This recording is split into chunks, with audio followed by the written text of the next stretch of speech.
Well, we'll start this morning by spending a few minutes sorting through what just happened at Three Ring Circus over there in Rome, the Synod on the Family. Even after decades of this kind of warfare, it doesn't seem that most devout Catholics have a clear understanding of the revolutionary strategy. The goal of the revolutionaries is not to actually change the teaching of the Church. That's not actually their goal. They're far too clever for that. In a certain sense, they don't even care, although they're not necessarily going to say that. The way they play the game is that even if the teaching of the Church be stated in ever clearer and even stronger terms, they still win. All they shoot for is results. If they get the results they want, the teaching is a moot point. The modern revolutionaries have principally focused upon loosening the constraints imposed upon mankind, the sixth and ninth commandments. In order to get a proper context for these recent battles, we'll briefly consider their greatest success thus far. In 1963, Pope Paul VI asked the Pontifical Commission on Population, Family, and Birth Rate, it was commonly referred to as the Birth Control Commission, to determine whether or not the use of the birth control pill, which had been recently developed, was that condemned by the teaching of the Church. The Commission delivered its final report to the Pope in June 1966. In this report, they argued that artificial birth control was not intrinsically evil, and the Catholic couples should be allowed to decide for themselves about what methods to use. Even though this report was intended for the eyes of the Pope only, it was leaked to the press in the spring of 1967. And in the press, it was then played up in such a way, on the one hand, as to put pressure directly on the Holy Father himself, and on the other hand, as to create an atmosphere, an expectation that a loosening up, or perhaps even a change in church teaching was just around the bend. In July 1968, roughly 2 years after the report was in, and a full year after the leak to the press, the Pope finally issued Humanae Vitae, his encyclical, which upheld the perennial teaching of the Church condemning contraception. Enter Father Charles Curran, a Roman-trained moral theologian, who, among other things, personally spearheaded the offensive against Humanae Vitae. On the day after the encyclical was released, Father Curran, along with a whole host of other so-called theologians who had been waiting for this moment, released a press statement dissenting from the papal teaching. Father Curran later described the result of this press statement, and I quote from Father Curran himself. Our quick, forceful response, supported by so many theologians, accomplished its purpose.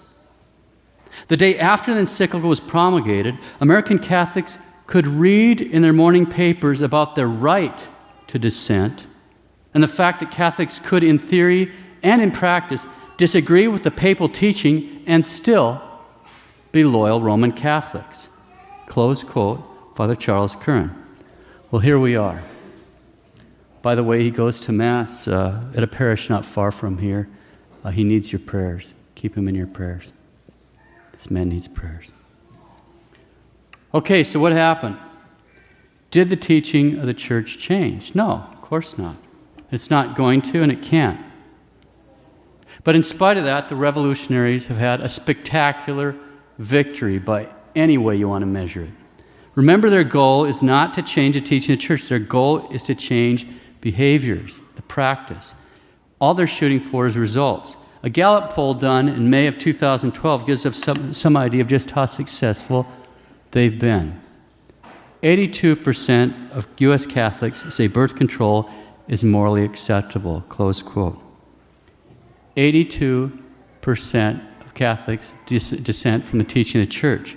In other words, 82% of the people who claim to be Catholic actually belong to another religion.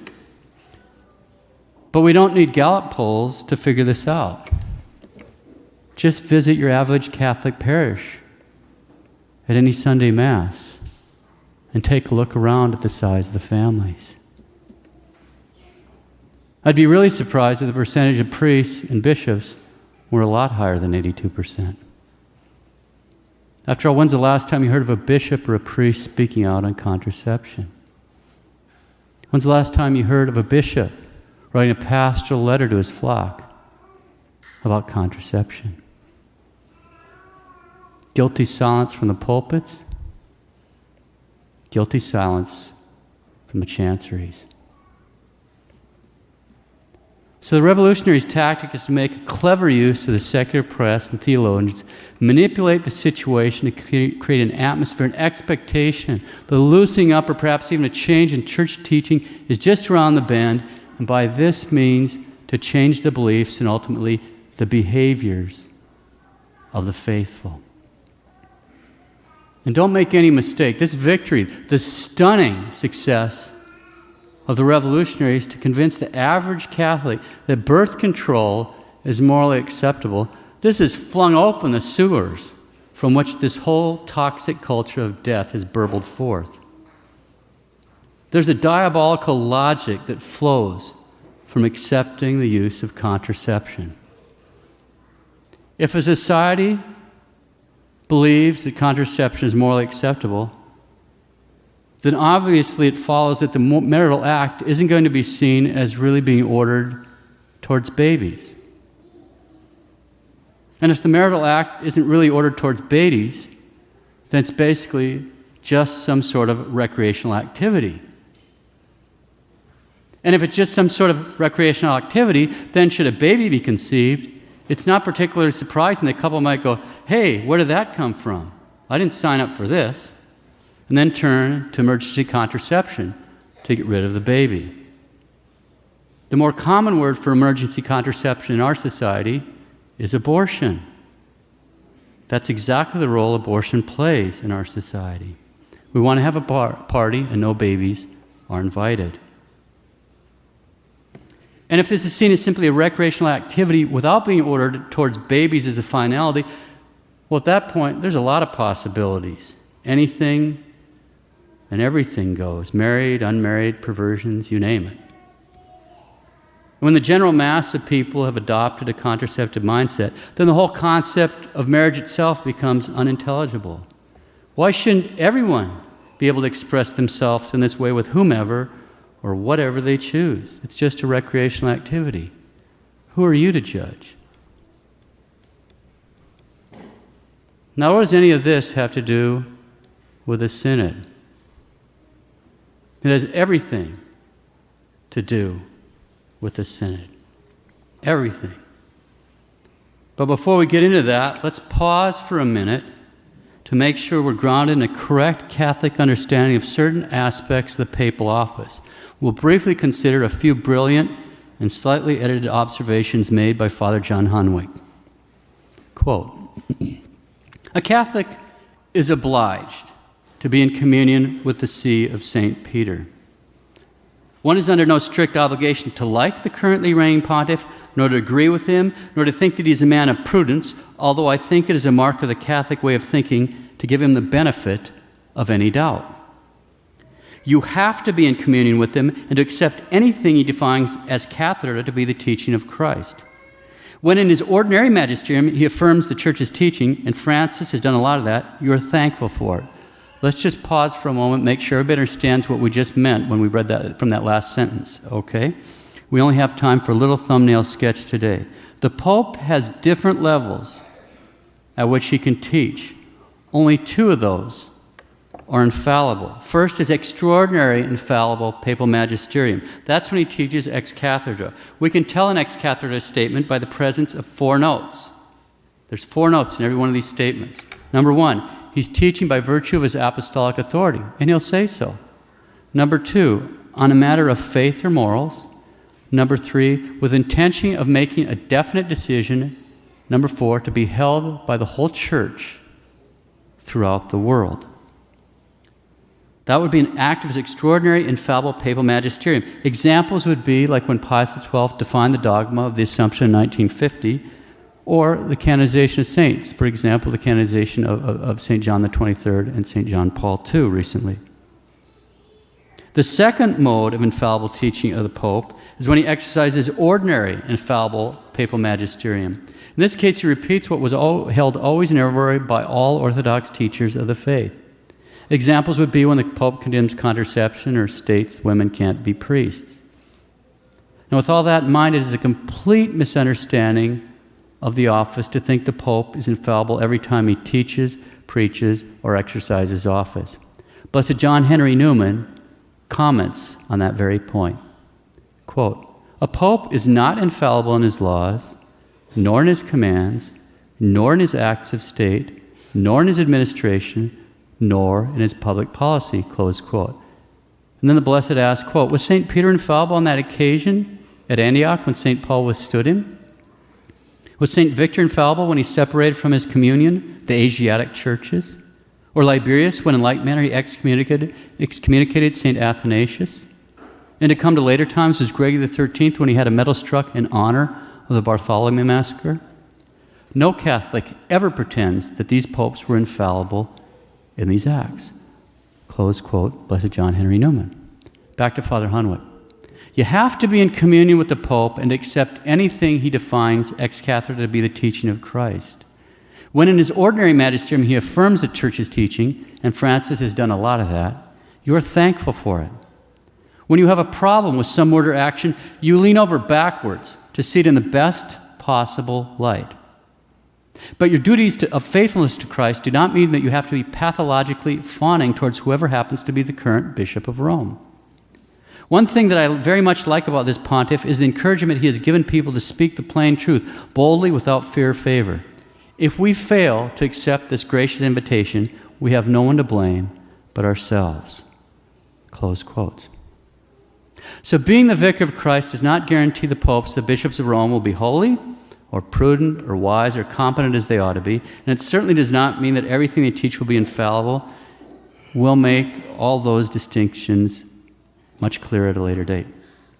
Today, we'll take the Pope's invitation to speak plainly, boldly, without fear or favor. But before we do that, we'll briefly answer one other question. Can faithful Catholics ever criticize the Pope in any way? As I read from the article on Pope Honorius I, taken from the 1913 Catholic Encyclopedia, it's a standard reference work published in the reign of St. Pius X. As I read from that article, ask yourself if this would qualify as a criticism of the Pope. Quote, "It is clear that no Catholic has the right to defend Pope Honorius. He was a heretic, not in intention, but in fact." In other words, he wasn't guilty of being a heretic. He intended to be orthodox, but he wasn't. Bet you weren't expecting that. It is clear that no Catholic has the right to defend Pope Honorius. He was a heretic, not in intention, but in fact.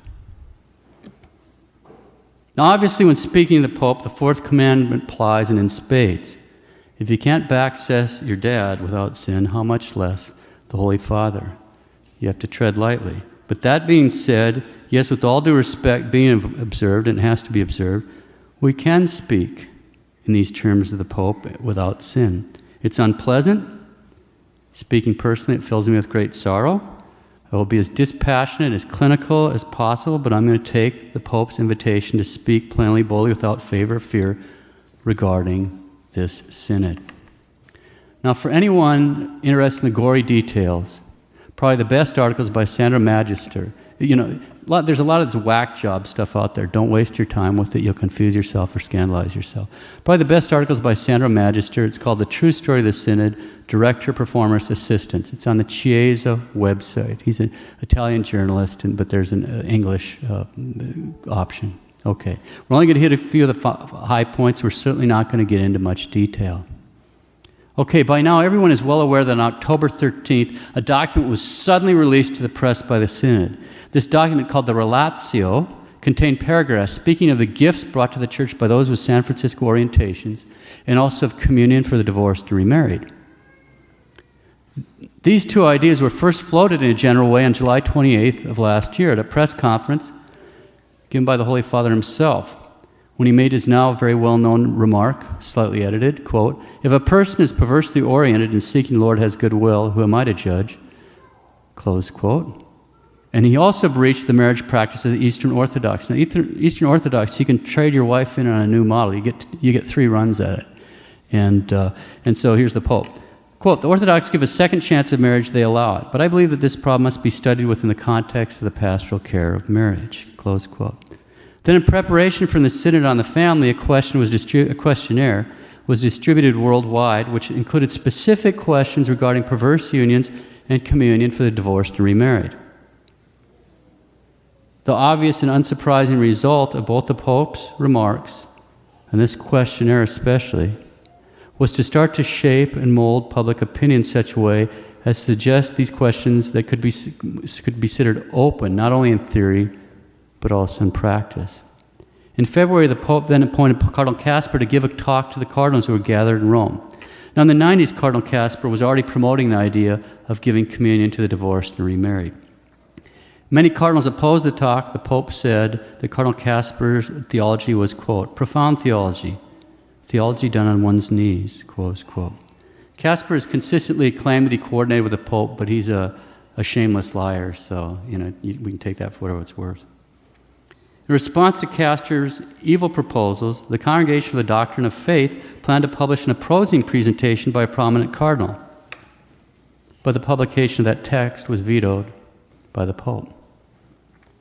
At the Synod, the Pope appointed a committee who both drafted and then suddenly released the Relatio. The document released to the press on October 13th, to the great consternation and displeasure of many of the cardinals and bishops present. For example, Cardinal Mueller, the head of the Congregation for the Doctrine of the Faith, stated in the document that it was, quote, "undignified, shameful, completely wrong," close quote. Cardinal Napier of South Africa said by the release of the document, the Church has been put in, quote, "a position that is virtually irredeemable." The message has gone out. This is what the Synod is saying. This is what the Catholic Church is saying. And it's not what we're saying at all. No matter how we try correcting that, there's no way of retrieving it. The message has gone out. It's not a true message. Whatever we say hereafter is going to be as if we're doing some damage control. Close quote.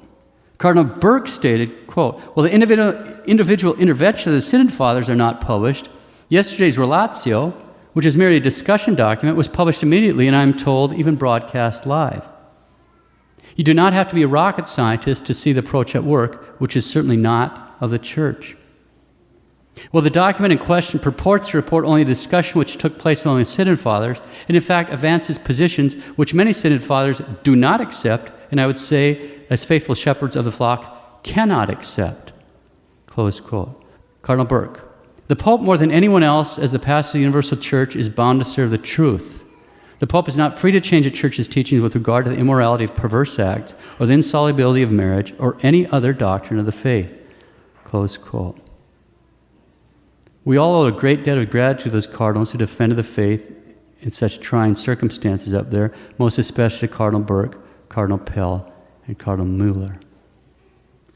Even after the Synod Fathers voted to remove several offensive paragraphs in the document, at the end of the Synod, the Pope had them placed back in. Sandro Magister notes, "No matter what may be the outcome of the Synod, intentionally devoid of any conclusion, the effect desired by its directors has to a large extent been reached. On perversion as on divorce and remarriage, in fact, the new talk of reform inserted into the global media circuit is worth much more than the favor actually gained among the Synod Fathers by the proposals of Kasper." Close quote. No matter what may be the outcome of the Synod, the effect desired by its directors has to a large extent been reached. On perversion, as on divorce and marriage, in fact, the new talk of reform inserted into the global media circuit is worth much more than the favor actually gained among the Synod Fathers by the proposals of Kasper.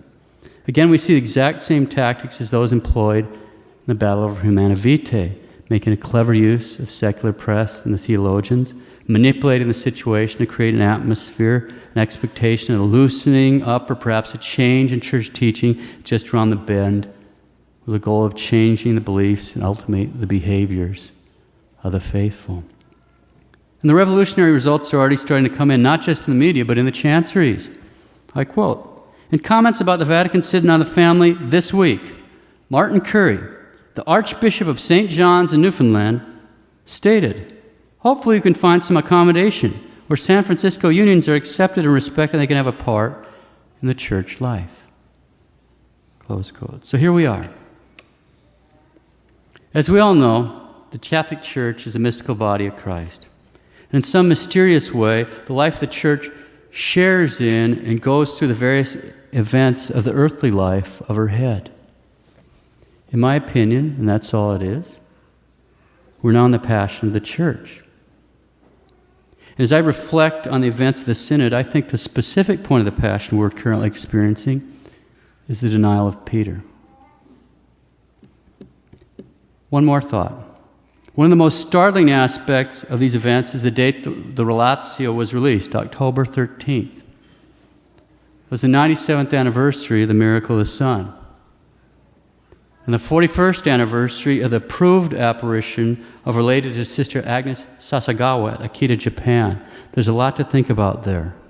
We'll just consider one part of the message of Akita. And if you're not familiar, there was a statue. Our Lady would speak, but there's a statue of her, and it cried human tears 101 times during these apparitions. So it's Our Lady in tears. I quote from Our Lady. This is approved. "My dear daughter, listen well to what I have to say to you. With the rosary, pray for the Pope, the bishops, and the priests.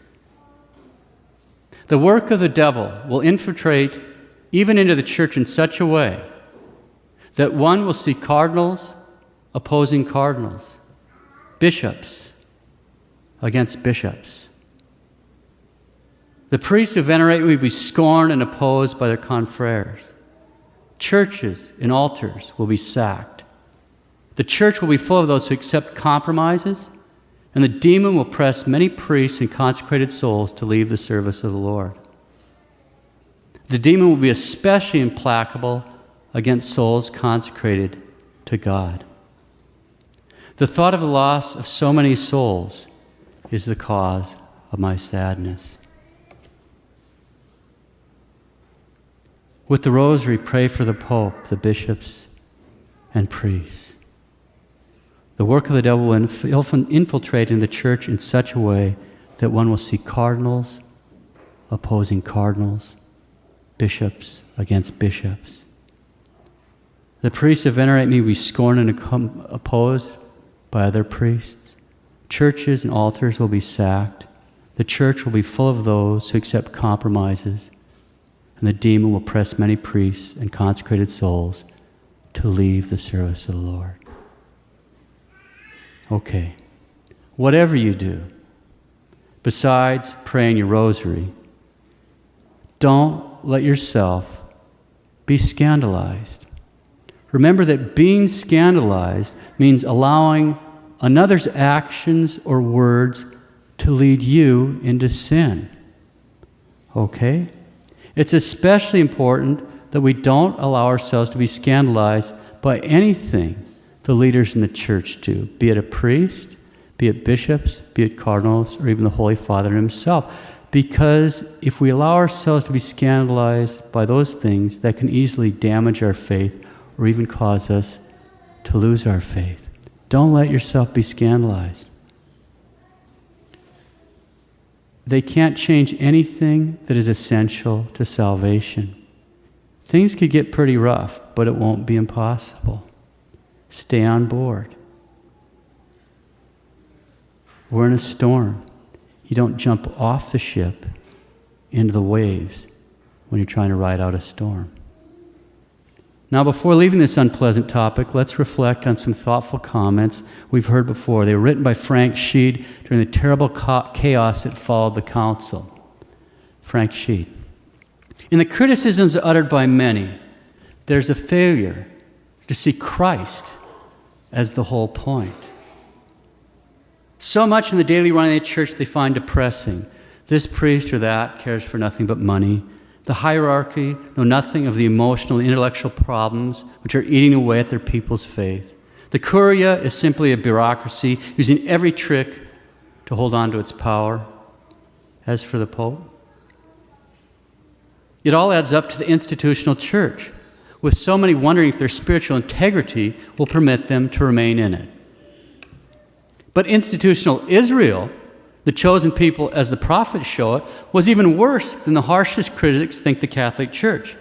Yet it never occurred to the holiest of the Jews to leave it. They knew however evilly the administration behaved, Israel was still the people of God. So with the church. An administration is necessary if the church is to function, but Christ is the whole point of the functioning. We are not baptized into the hierarchy. We do not receive the cardinals sacramentally. We will not spend eternity in the beatific vision of the Pope. St. John Fisher could say in a public sermon, if the Pope won't reform the Curia, God will. A couple of years later, he laid his head on Henry VIII's block for papal supremacy, followed to the same block by St. Thomas More, who had spent his youth under the Borgia Pope, Alexander VI, lived his early manhood under the Medici Pope, Leo X, and died for papal supremacy under Clement VII, as time-serving a pope as Rome had had. Christ is the point. I myself admire the present pope. At that time he's writing, it's Paul VI. But even if I criticize as harshly as some do, even if his successor proved to be as bad as some of those who've gone before, even if I sometimes find the church as I have to live in it a pain in the neck, I should still say that nothing a pope could do or say would make me wish to leave the church, though I might well wish that he would. Israel, through its best periods as through its worst, preserved the truth of God's oneness in a world swarming with gods, and the sense of God's majesty in a world sick with its own pride. So with the church. Under the worst administration, say as bad as John the 12th's 1,000 years ago, we could still learn Christ's truth, still receive his life in the sacraments, still be in union with him to the limit of our willingness. Close quote.